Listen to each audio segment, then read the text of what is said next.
வீராமாறன் சீரியலில் ஒரு பயங்கரமான எபிசோட் வந்திருக்குங்க. என்னன்னு கேட்குறீங்களா? அதுதாங்க நம்ம கண்மணியோட வளகாப்பு. அதுவும் எங்கே நடக்குது தெரியுங்களா? ராகவன் இருக்கிற ஜெயிலில் தான் நடக்க போகுதுங்க. ஸோ பயங்கரமாக இருந்தது. இன்றைக்கான எபிசோட் ரொம்பவே மாசாக இருந்தது. இந்த வீடியோவை ஸ்கிப் பண்ணாமல் முழுசாக கேட்டுக்கிட்டே வாங்க. அது மட்டும் இல்லாமல் நம்ம சேனலுக்கு நீங்கள் நியூ விவராக இருக்கீங்க, இப்போ தான் நம்ம சேனலை ஃபஸ்ட்டு பார்த்துட்ருக்கீங்க அப்படின்னா சப்ஸ்கிரைப் பண்ணிவிட்டு மறக்காமல் இந்த வீடியோவுக்கு ஒரு லைக்கு கொடுத்துட்டு நம்ம சேனலில் போடுற ஒவ்வொரு வீடியோக்கும் ஒரு ஆதரவை கொடுத்துட்டே வாங்க. உங்களோட ஆதரவு எனக்கு ரொம்ப முக்கியம். உங்களோட ஆதரவு இன்றி என்னால் எதுவுமே செய்ய முடியாது. ஸோ ப்ளீஸ் லைக் பண்ணுங்கள், சப்ஸ்கிரைப் பண்ணுங்கள். மறக்காமல் இந்த வீடியோவுக்கு ஒரு லைக்கு கொடுத்துருங்க. வாங்க வீடியோக்குள்ளே போகலாம். நம்ம கண்மணி வீட்டுக்குள்ளே வந்து ரொம்ப வருத்தத்தோடு உட்காந்துட்ருக்காங்க இன்றைக்கி. இதை பார்த்த உடனே வீராமாறன் எல்லாருமே வந்துட்டு என்னாச்சு, கண்மணி ரொம்ப வருத்தத்தோடு இருக்காங்க. சரி ஓகே, துக்க வீட்டில் ஏதாவது ஒரு நல்ல விஷயம் நடக்கணும்ல, அதனால் நம்ம என்ன பண்ணலாம் அப்படின்னா நம்ம கண்மணிக்கு வளகாப்பு நடத்தி முடிச்சிடலாம். அப்போ வளகாப்பு நடத்த முடித்தோம் அப்படின்னா கண்மணி கொஞ்சமாவது சந்தோஷப்படுவா அப்படின்னு நினச்சிட்ருக்குறாங்க. ஸோ அதை வந்து இன்றைக்கி எல்லோரும் முன்னாடியும் பேசவும் ஆரம்பிச்சிடுறாங்க. இதை பார்த்துட்டு நம்ம விஜயும் அவங்க அம்மாவும் நெக்ஸ்ட்டு ஏதோ பண்ண போகிறாங்க, இப்போ நம்ம பெருசாக பிளான் பண்ண வேண்டியிருக்கோம் அப்படின்னு இவங்க ரெண்டு பேரும் ஒரு பக்கம் நினச்சிட்டு உட்காந்துட்ருக்காங்க. இந்த இடத்துல இங்கே பார்த்தீங்க அப்படின்னா நம்ம ராகவன் ஜெயிலில் இருக்கார் அப்படின்னு கண்மணி ரொம்ப வருத்தப்பட்டுட்டு இருக்காங்க. ஸோ இப்போ இந்த சமயம் பார்த்து வளகாப்பு ஃபங்க்ஷனை பற்றி நம்ம வீரா எல்லாமே பேச போக, இப்போது கண்மணி எனக்கு எப்படி வளகாப்பு நடக்க முடியும், அவர் தான் ஜெயிலில் இருக்காரே, அவர் இல்லாமல் வளகாப்பு ஃபங்க்ஷன் நடத்தினா நல்லாவே இருக்காது அப்படின்னு கண்மணி ஒரு பக்கம் ஃபீல் பண்ணிகிட்ருக்காங்க. அந்த இடத்துல இதை கேட்ட நம்ம வீராவும் மாறணும். என்ன, உனக்கு ராகவன் முன்னாடி வளகாப்பு நடத்தணும், அவ்வளோதானே, ராகவன் முன்னாடி தான் உன்னோட வளகாப்பு நடக்கும் அப்படின்னு ரெண்டு பேரும் ப்ராமிஸ் பண்ணுறாங்க. இதை கேட்ட விஜி, அம்மா இப்போது நமக்கு பெருசாக ஒரு துருப்பு கிடச்சிருக்கு, இப்போது ஜெயிலுக்குள்ளே நம்ம ஆளுங்க யாராவது இருக்காங்களான்னு பாரு, இதோட சமயம் சூட்டோட சூட்டா இவங்க கதையை முடிச்சிட வேண்டியது தான் அப்படின்னு நினச்சிட்டு விஜயும் அம்மாவும் ஒரு பக்கம் பிளான் பண்ணிகிட்ருக்காங்க.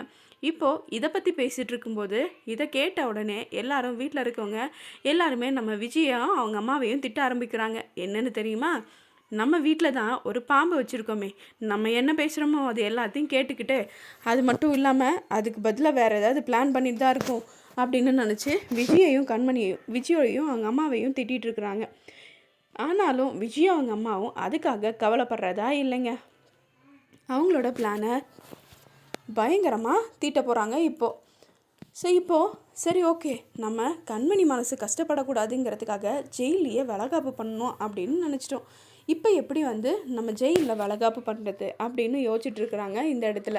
சரி ஓகே, நம்ம ராகவன் இருக்கிற ஜெயிலுக்கு போகலாம், அங்கே யாராவது இன்ஸ்பெக்டர் இருந்தாங்க அப்படின்னா அவங்கள பார்த்து கேட்கலாம் அப்படிங்கிறதுக்காக இன்ஸ்பெக்டர்கிட்ட பார்க்க போகிறாங்க. அங்கே தான் நம்ம சிவா இருக்கார். ஸோ சிவாவை பார்த்த உடனே இந்த மாதிரி நடந்த விஷயத்த சொல்கிறாங்க. சிவா, இது ரொம்ப டிஃபிகல்ட், ஏன்னா ஜெயிலுக்குள்ளே வந்துட்டு வளகாப்பு நடத்துறதுலாம் ஒரு சாதாரண விஷயம் இல்லை, அது பர்மிஷன் வாங்காமல் எதுவும் பண்ண முடியாது, நான் ட்ரை பண்ணி பார்க்குறேன் அப்படின்னு சிவாவும் சொல்லிடுறாரு. சரி ஓகே அப்படின்னு சொல்ல உடனே சரி ஓகே, இவங்களும் ஓகே கேட்டுட்டு சரி கேட்டுட்டு சொல்லுங்கள் அப்படின்னு சொல்கிறாங்க. ஸோ இந்த சமயம் பார்த்து நம்ம சிவா பர்மிஷன் வாங்கிட்டு அதுக்கப்புறம் சரி ஓகே சொல்லிட்டாங்க அப்படின்னு சொல்கிறாங்க. ஆனால் ஒரு கண்டிஷன், நீங்கள் எடுத்துகிட்டு வர எந்த பொருளையும் முன்னாடியே எங்ககிட்ட ஹேண்ட் ஓவர் பண்ணிடணும், ஏன்னா இங்கே ஜெயிலில் சேஃப்டி ரொம்ப முக்கியம், இங்கே இருக்கிற கைதிகளுக்கு சேஃப்டி தான் ரொம்ப முக்கியமான ஒன்று. ஸோ நீங்கள் எடுத்து வர பொருளால் அவங்களுக்கு எதுவும் ஆகக்கூடாது அப்படிங்கிறத நாங்கள் வந்து உறுதி பண்ணணும். அதுக்காக நீங்கள் உங்களோட பொருள் எல்லாத்தையும் எனக்கு ஒரு கொஞ்ச நாளுக்கு முன்னாடி ஒரு நாளுக்கு முன்னாடியே கொடுத்துடுங்க அப்படின்னு சொல்கிறாரு சிவா. சரி அவ்வளோதானே அப்படின்னு சொல்லிட்டு அங்கே போகிறாங்க. சரி ஓகே, அடுத்த நாள் வந்து வளகாப்பு ஃபங்க்ஷன். நம்ம கண்மணியை வந்து அழகாக பொண்ணு மாதிரி ரெடி பண்ணி கூட்டிகிட்டு போகிறாங்க. அங்கே ராகவனையும் ஜெயிலில் அழகாக நீட்டாக ரெடி பண்ணி வச்சுருக்காங்க இந்த ஃபங்க்ஷனுக்காக. சரி ஓகே, ஃபங்க்ஷன் ஸ்டார்ட் ஆக போகுது. எல்லோரும் பயங்கரமாக பிளான் பண்ணிவிட்டு எப்படியும் கண்மணிக்கு வளகாப்பு நடந்துடும் அப்படின்னு ரொம்ப மகிழ்ச்சியோட இன்றைக்கி அவங்களோட வளகாப்பு ஃபங்க்ஷனை சிறப்பாக பார்க்கணும் அப்படிங்கிறதுக்காக உட்காந்துட்ருக்குறாங்க அந்த இடத்துல. இருக்கவே இருக்குது.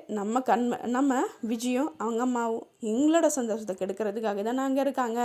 சரி, ஓகே, என்ன பிளான் பண்ணியிருக்காங்க தெரியுங்களா?